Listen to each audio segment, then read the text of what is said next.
A Word to the Wise was one of Joanna Southcott's printed texts, and the title tells us something important straight away. It assumes that there are people who ought to recognise the warning. That's the force of the phrase. It's not addressed to everybody in the same way. It's aimed at those alert enough to grasp that the moment is serious, and this is why it taps brilliantly into the Southcottian story, because Southcott's movement was built through print as much as through charisma, pamphlets, letters, published defences, testimonies, and prophetic writing helped create a public presence that could travel beyond immediate face to face contact. A Word to the Wise belongs to that machinery of persuasion. It takes revelation and puts it into circulation.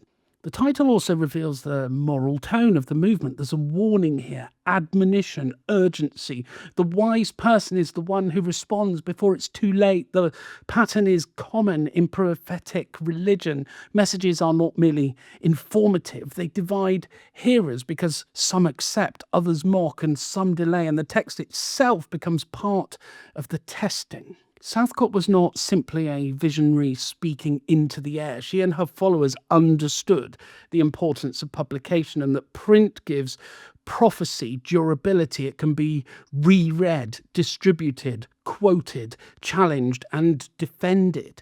It also allows a movement to build an archive of legitimacy, and A Word for the Wise, therefore, belongs to the effort to stabilize revelation in textual form.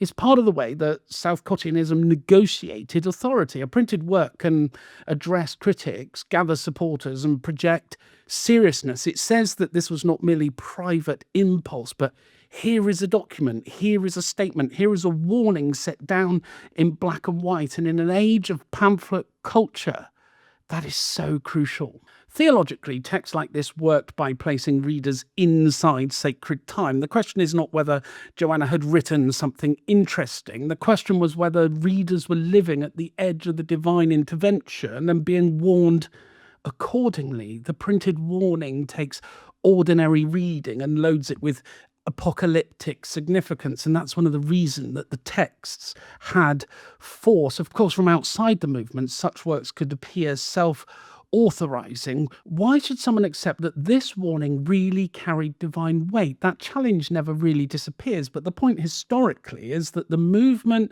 did not avoid the challenge. It answered it with print, witnesses, argument, and repetition. So A Word for the Wise was one of Joanna Southcott's published prophetic texts, a printed warning designed to circulate her message and test readers and place them under the urgency of an apocalyptic moment. It shows how Southcottian prophecy moved from spoken claim to textual network. And once revelation is printed, it can travel. And once it travels, the movement becomes more than a local curiosity.